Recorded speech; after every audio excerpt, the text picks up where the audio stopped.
The phrase deflecting the darts of the enemy is a powerful metaphor rooted in spiritual warfare, warfare history, and psychology.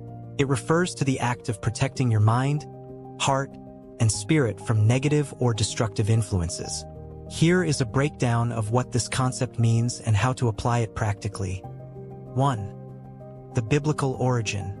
The imagery comes directly from the New Testament in Ephesians 6 verse 16. Apostle Paul instructs believers to take up the shield of faith, with which you can extinguish all the flaming arrows or fiery darts of the evil one. The darts.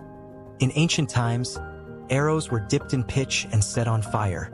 In a spiritual context, these darts represent sudden, intrusive thoughts of doubt, fear, temptation, guilt, or despair. The shield, faith, acts as a barrier. It means trusting in a higher truth rather than your immediate, fearful emotions.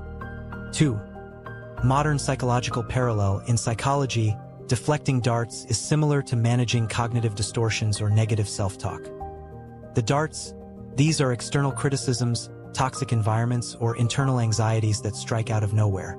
The shield, this is psychological resilience, healthy boundaries, and cognitive reframing.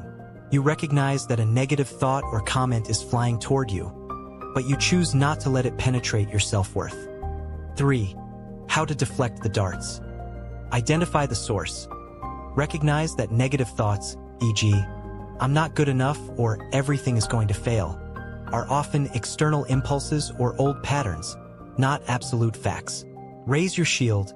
Counter negative thoughts immediately with truth, evidence, or affirmations. Do not sit and dwell on the arrow. Drop it.